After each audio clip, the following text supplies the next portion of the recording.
እሺ ኮይን ትሬዲንግ እንዴት ነው የሚገባው? እንደዚህ ነው የሚገባው።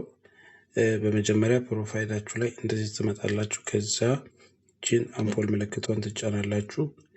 ከዛ በኋላ እዚች ጋር ወረድ ስትሉ ኮይን ትሬዲንግ የምትላለች እዚህ ኤጀንት የሚለው ተርታ ኮይን ትሬዲንግን ትነካላችሁ። ከዛ በኋላ ያላችሁን የኮይን መጠን ያሳያችኋል።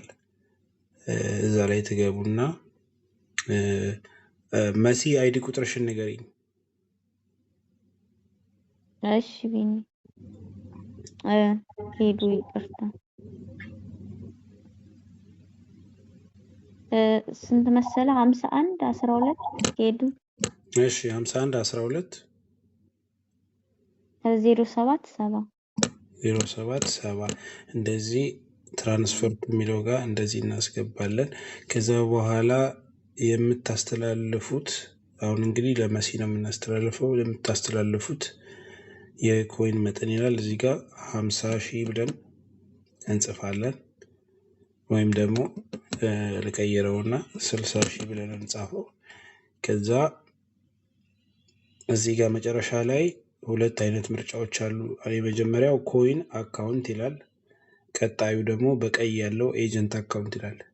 አሁን ቼክ የተደረገው ኤጀንት አካውንት ላይ ነው። ይሄ ማለት ትራንስፈር የሚለውን ስነካው መሲ ጋር ቀጥታ ኮይን ትሬዲንጓ ላይ ነው እንጂ የሚገባው ፊት ለፊት ጊፍት መስጫ ጋር አይመጣም። ስለዚህ አሁን ልንለዋወጥ ስለሆነ ጊፍት ልትሰጠኝ ስለሆነ ኮይን አካውንት የሚለውን እነካለው ማለት ነው። እንደዚህ እንደምታዩት ከቀዩ ላይ ተነስቶ ሰማያዊ ላይ ይሆናል ማለት ነው። ከዛ ትራንስፈር ኮንፈርም ማድረግ ለመሲ አይዲ ቁጥሯ 60,000 ይላል። ኮንፈርም እለዋለሁ።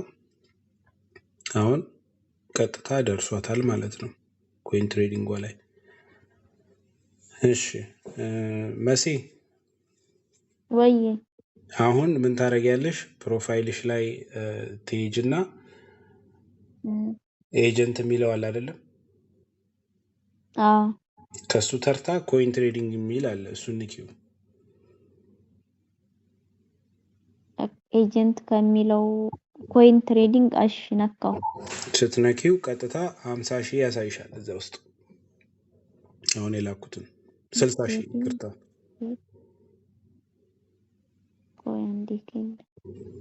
ኮይን ትሬዲንግ 0 ይላል። ኦኬ ፊት ለፊት ላይ ነው የላኩልሽ። ፊት ለፊት ላይ ሶሪ፣ ፊት ለፊት ላይ ነው ያለው። አሁን ወደፊት ልንለዋወጥ ስለሆነ ብዬ